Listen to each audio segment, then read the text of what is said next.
Hello दोस्तों, मेरा नाम है अशोक चौरसिया। आपका अपने एजुकेशनल चैनल एजुकेशन टीचर में स्वागत। नए हैं तो चैनल को सब्सक्राइब करने के बाद बेल आइकन को जरूर प्रेस कीजिएगा और वीडियो को शेयर कीजिए। तो दोस्तों, जो आज का टॉपिक है ये बहुत इंपॉर्टेंट टॉपिक है जिससे पेपर में अक्सर क्वेश्चन आते रहते हैं और ये फिजिक्स का टॉपिक है। इस चैप्टर का नाम है प्रकाश, जिसको इंग्लिश में बोलते हैं लाइट। और इससे पेपर में हमेशा क्वेश्चन आते रहते हैं। आप किसी भी कंपटीशन लेवल का तैयारी करते हो, चाहे CDS, NDA, railway, other state exam हुआ, यूपीएससी, किसी में भी, इंटर हाई, सब में इससे एक या दो क्वेश्चन हमेशा आते रहते हैं। तो आज हम कुछ एक ऐसा आप कॉन्सेप्ट बताएंगे जैसे कि पूर्ण आंतरिक परावर्तन हुआ। तो आप केवल एग्जाम्पल देखकर बता सकते हैं कि ये जो घटना घटित हो रहा है ये पूर्ण आंतरिक परावर्तन की वजह से हो रहा है या प्रकाश के प्रकीर्णन के कारण हो रहा है, या मतलब किसकी वजह से हो रहा है। आप केवल एग्जाम्पल देखकर तुरंत टिक करके बता सकते हैं कि ये जो घटना घट रही है ये इसकी वजह से हो रही है।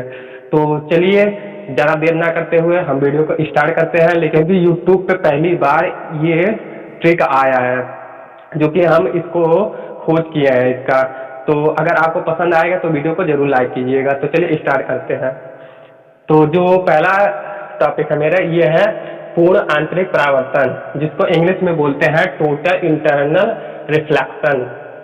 तो इसका जो एग्जाम्पल है ये एग्जाम्पल इसका जान लेते हैं। हीरे का चमकना जो है ये पूर्ण आंतरिक परावर्तन की वजह से होता है, और पानी में पड़ी परख नली चमकीली जो दिखाई देती है ये भी पूर्ण आंतरिक परावर्तन की वजह से होता है।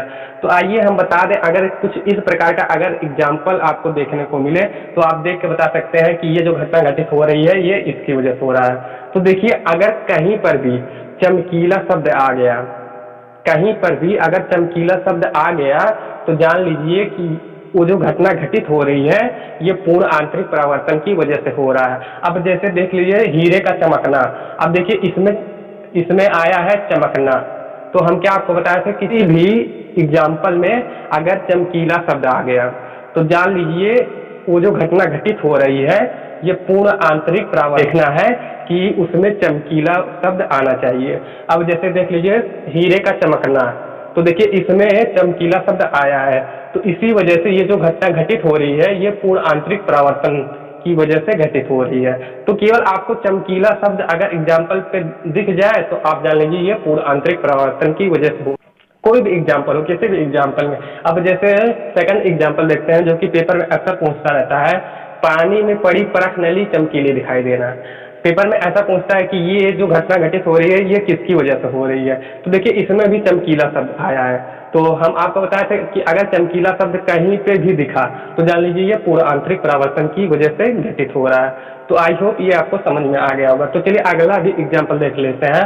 अगला एग्जाम्पल है पानी में हवा भरे बुलबुले का चमकीला दिखाई देना। अब देखिए इसमें भी चमकीला शब्द आया है, तो चमकीला शब्द आया है मतलब पूर्ण आंतरिक परावर्तन। तो केवल आपको चमकीला शब्द ही देखना है।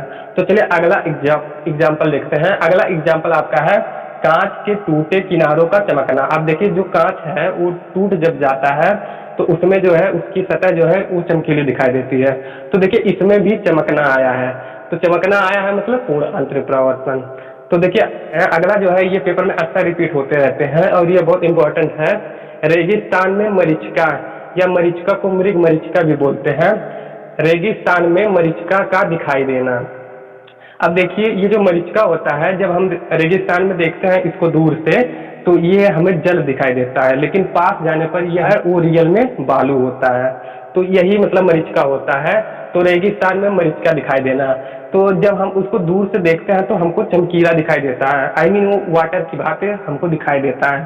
तो जब वाटर की भांति दिखाई दे रहा है, आई मीन वो चमकीला दिखाई दे रहा है, तो चमकीला मतलब पूर्ण आंतरिक परावर्तन। तो अगर पेपर में ये भी आ गया कि रेगिस्तान में जो मरीचिका दिखाई देती है वो किसकी वजह से दिखाई देती है, तो उसका आंसर होगा पूर्ण आंतरिक परावर्तन की वजह से। तो चलिए अगला देखते हैं। अगला आपका है ऑप्टिकल फाइबर। ये भी जो घटना होती है ये पूर्ण आंतरिक परावर्तन की वजह से होती है, और जो ये ऑप्टिकल फाइबर है ये पेपर में अक्सर आता रहता है। तो आई होप ये टॉपिक आपको अच्छे से क्लियर हो गया होगा। तो दोस्तों अगर वीडियो अच्छा लगता हो तो वीडियो को जरूर लाइक कीजिए और चैनल को जरूर सब्सक्राइब कीजिएगा। तो चलिए अगला टॉपिक देखते हैं। अगला मेरा है प्रकाश का प्रकीर्णन, जिसको इंग्लिश में बोलते हैं स्कैटरिंग ऑफ लाइट।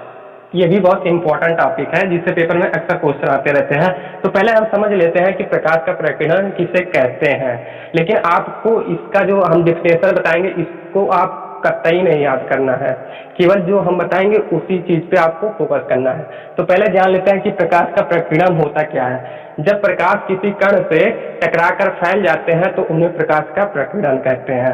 तो इसका जो डिफिनेशन है बस यही है। तो आइए हम इसका एग्जाम्पल जान लेते हैं कि इसका एग्जाम्पल क्या क्या होता है। आकाश का नीला दिखाई देना, सूर्य के उगते और डूबते समय लाल दिखाई देना। तो अगर पेपर में ऐसा आ गया कि आकाश का नीला दिखाई देना, ये किसकी वजह से होता है, किस घटना की वजह से होता है, तो ये प्रकाश के प्रकीर्णन की वजह से होता है।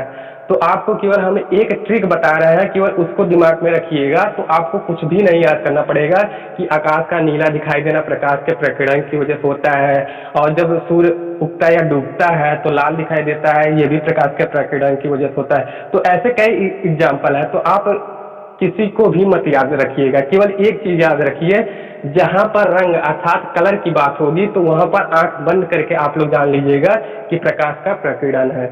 तो एक बार और रिपीट करके बता देते हैं कि जहां पर रंग या कलर का बात होगा तो वहां पे जान लीजिए कि प्रकाश के प्रकीर्णन के बारे में बात हो रहा है। अब रंग का मतलब जैसे कि लाल दिखाई देना, नीला दिखाई देना, या सफेद दिखाई देना, या हरा दिखाई देना, अगर कुछ इस टाइप का एग्जाम्पल आगे आ जाए तो आप लोग समझ लीजिए कि ये प्रकाश का प्रकीर्णन है। अब देखिए यही एग्जाम्पल देख लेते हैं, आकाश का नीला दिखाई देना। अब देखिए इसमें नीला आया है जो कि एक रंग है, तो इसी वजह से ये जो आकाश का नीला दिखाई देना, ये जो घटना घटित हो रहा है, ये प्रकाश का प्रकीर्णन है। अब देख लेते हैं सूर्य के उगते और डूबते समय लाल दिखाई देना। अब देखिए यहाँ पे कलर की बात हो रही है, तो हम क्या बताए थे, जहां पर रंग की बात होगी वहां प्रकाश का प्रकीर्णन होगा। तो बस यही चीज है। तो आई होप ये भी आपको अच्छे से समझ में आ गया होगा। तो आइए कुछ पॉइंट और आपको बता देते हैं जिससे पेपर में अक्सर क्वेश्चन पूछता रहता है। अब जैसे कि ये है, पूछता है कि पेपर में कि किस रंग का चाल सबसे अधिक होता है। तो हम आपको क्लियर कर देते हैं कि लाल रंग की चाल जो है ये सर्वाधिक होती है, और जो बैगनी रंग होता है इसकी जो चाल होती है ये सबसे कम होती है। अब देख लेते हैं अपवर्तनांक।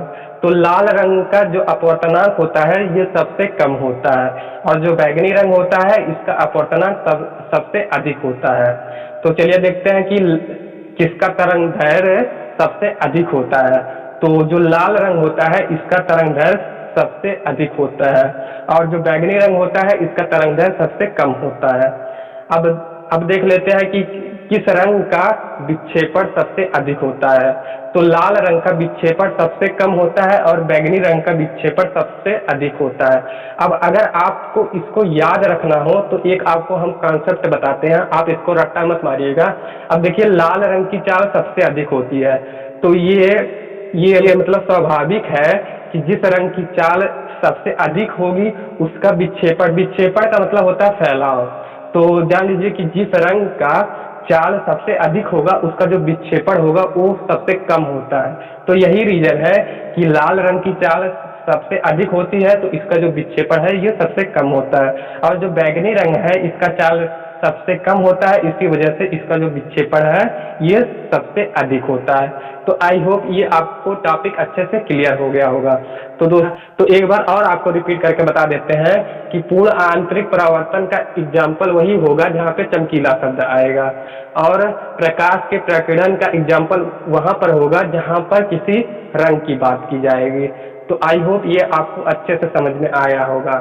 तो चलिए दोस्तों अगले वीडियो में मिलते हैं, तब तक